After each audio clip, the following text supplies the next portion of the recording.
Nandini layout ಠಾಣೆಗೆ ಶಾಸಕ ಮುನಿರತ್ನ ಅವರು ದೂರನ್ನ ಕೊಟ್ಟಿದ್ದಾರೆ. ಡಿಕೆ ಸುರೇಶ್, ಕುಸುಮಾ ಮತ್ತು ಹನುಮಂತರಾಯಪ್ಪ ವಿರುದ್ಧ ದೂರು ಸಲ್ಲಿಕೆಯಾಗಿದೆ. ಕೊಲೆ ಸಂಚನ ರೂಪಿಸಿದ್ದಾರೆ ಅಂಥೇಳಿ ದೂರು ಸಲ್ಲಿಕೆಯಾಗಿರುವಂಥದ್ದು. ಆದರೆ ಪೊಲೀಸರಿಂದ ಯಾರ ಹೆಸರನ್ನೂ ಕೂಡ ನಮೂದಿಸದೆ ಎಫ್ಐಆರ್. ಶಾಸಕ ಮುನಿರತ್ನ ಮೇಲೆ ಮೊಟ್ಟೆ ಎಸೆತದ ಪ್ರಕರಣ. ಆಸ್ಪತ್ರೆಗೆ ಹೋಗಿದ್ರು, ಟ್ರೀಟ್ಮೆಂಟ್ ಪಡೆದುಕೊಂಡು ಬಂದ ನಂತರ ಪೊಲೀಸರ ನಡೆಯ ಬಗ್ಗೆ ಅನುಮಾನ ವ್ಯಕ್ತಪಡಿಸಿದರು.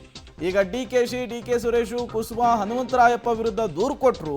ಅವರ ಹೆಸರನ್ನು ಉಲ್ಲೇಖಿಸದೆ ಪೊಲೀಸರು ಎಫ್ಐಆರ್ ಅನ್ನು ಮಾಡಿದಾರಂತೆ.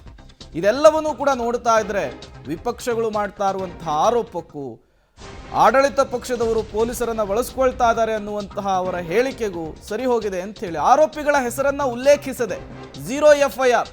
ಶಾಸಕ ಮುನಿರತ್ನ ಅವರ ಮೇಲೆ ಮೊಟ್ಟೆ ಎಸೆತದ ಪ್ರಕರಣಕ್ಕೆ ಸಂಬಂಧಪಟ್ಟಂತೆ ಶಾಸಕರೇ ಹೋಗಿ ದೂರನ್ನ ಕೊಟ್ಟರೂ ಕೂಡ ಯಾರ ಹೆಸರನ್ನೂ ಉಲ್ಲೇಖಿಸಿದೆ. ಅಂದರೆ ಡಿಕೆ ಸುರೇಶು, ಕುಸುಮಾ ಅವರ ತಂದೆ ಹನುಮಂತರಾಯಪ್ಪ ಅವರ ಹೆಸರನ್ನು ಉಲ್ಲೇಖಿಸದೆ ಝೀರೋ ಎಫ್ಐಆರ್ ಅನ್ನು ದಾಖಲು ಮಾಡಿರೋದು ಪೊಲೀಸರ ನಡೆ, ಪೊಲೀಸರು ವರ್ತಿಸ್ತಾ ಇರುವಂತಹ ರೀತಿ ಸಹಜವಾಗಿಯೇ ಮತ್ತಷ್ಟು ಅನುಮಾನಗಳಿಗೆ ಎಡೆ ಮಾಡಿಕೊಡ್ತಾ ಇದೆ. ಮತ್ತಷ್ಟು ಡೀಟೇಲ್ಸ್ ಕೊಡ್ತಾರೆ ಮುರಳಿ, ದೂರವಾಣಿ ಸಂಪರ್ಕದಲ್ಲಿ ಜಾಯಿನ್ ಆಗಿದ್ದಾರೆ. ಮುರಳಿ, ಈ ಹಿಂದಿನಿಂದಲೂ ಕೂಡ ವಿಪಕ್ಷಗಳು ಇದನ್ನೇ ಹೇಳ್ತಾ ಇದ್ವು, ಸರ್ಕಾರದ ಅಣತಿಯಂತೆ ಪೊಲೀಸ್ ಇಲಾಖೆ ಕೆಲಸವನ್ನು ನಿರ್ವಹಿಸ್ತಾ ಇದೆ ಅಂತ ಹೇಳಿ. ಈಗ ಡಿಕೆ ಶಿವಕುಮಾರ್, ಡಿಕೆ ಸುರೇಶ್ ಹೆಸರು ಕೊಟ್ಟರೂ ಕೂಡ ಝೀರೋ ಎಫ್ಐಆರ್ ದಾಖಲಿಸಿರೋದನ್ನು ನೋಡ್ತಾ ಇದ್ರೆ ಎಲ್ಲೋ ವಿಪಕ್ಷಗಳು ಮಾಡ್ತಾ ಇರುವಂತಹ ಆರೋಪದ ನಿಟ್ಟಿನಲ್ಲಿಯೇ ಪೊಲೀಸರು ನಡೆದುಕೊಳ್ತಿದಾರಾ ಅಂತ. ಏನಂದ್ರೆ ಮುನಿರತ್ನ ಅವರು ಡಿಕೆ ಸುರೇಶ್ ಅಥವಾ ಡಿಕೆ ಶಿವಕುಮಾರ್ ಅವರ ಹೆಸರನ್ನ ಹೇಳಿದ್ದಾರೆ ಅಥವಾ ಕುಸುಮ ಅವರ ಹೆಸರನ್ನ ಹೇಳಿದ್ದಾರೆ ಅಂತೇಳಿ ಅವರ ಹೆಸರನ್ನ ಮೆನ್ಷನ್ ಮಾಡ್ಬೇಕು ಅಂತೇನು.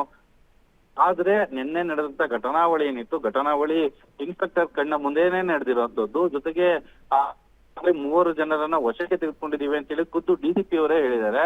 ಡಿಸಿಪಿ ಅವರು ಹೇಳಿದಂತ ಆದ್ರೂ ಕೂಡ ಆ ಆರೋಪಿಗಳು ಅಂದ್ರೆ ತಮ್ಮ ವಶಕ್ಕೆ ಪಡೆದಂತ 3 ಜನ ಆರೋಪಿಗಳು ಯಾರು, ಅವರ ಹೆಸರನ್ನಾದ್ರೂ ಉಲ್ಲೇಖವನ್ನ ಮಾಡ್ಬೇಕಾಯ್ತು.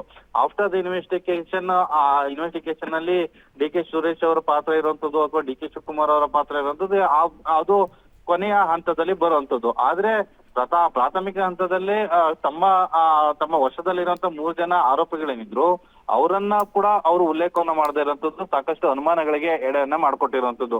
ಯಾಕೆಂದ್ರೆ ನಿನ್ನೆಯಿಂದನೂ ಕೂಡ ಮುನಿರತ್ನ ಅವರು ಇದೇ ಆರೋಪಗಳನ್ನ ಮಾಡ್ತಾ ಇದ್ದಾರೆ. ಪೊಲೀಸರು ಆಡಳಿತ ಪಕ್ಷದ ಏನು ಬೆನ್ನೆಲುಬಾಗಿ ಆಗಿ ಕೆಲಸವನ್ನ ಮಾಡ್ತಾ ಇದ್ದಾರೆ, ಅವರ ಹೇಳಿದಂತ ಜೈಗೊಂಬೆಗಳಾಗಿ ಕೆಲಸವನ್ನ ಮಾಡ್ತಾ ಇದ್ದಾರೆ ಅಂತ ಆರೋಪ ಮಾಡೋದಕ್ಕೂ ಇವತ್ತಿನ ಎಫ್ಐಆರ್ಗೂ ಕೂಡ ಒಂದು ರೀತಿಯ ಸಾಮ್ಯತೆಗಳು ಕೂಡ ಕಾಣ್ತಾ ಇರುವಂತದ್ದು. ಪ್ರೇಮ್, ಮುರಳಿ, ದಾಳಿಗೊಳಗಾಗಿರುವಂತಹ ವ್ಯಕ್ತಿಯೇ ಹೋಗಿ ಪೊಲೀಸರ ಮುಂದೆ ದೂರು ಕೊಟ್ಟಾಗ ಅದಕ್ಕೆ ಸಂಬಂಧಪಟ್ಟಂತಹ ಫುಟೇಜ್ಗಳಿದ್ದಂತಹ ಸಂದರ್ಭದಲ್ಲಿ, ಪ್ರತ್ಯಕ್ಷ ಸಾಕ್ಷಿಗಳಿದ್ದಂತಹ ಸಂದರ್ಭದಲ್ಲಿ ಝೀರೋ ಎಫ್ಐಆರ್ ದಾಖಲಿಸಿಕೊಳ್ಳಲಿಕ್ಕೆ ಅವಶ್ಯಕತೆ ಇದೆಯಾ ಅಂತ ಹೇಳಿ.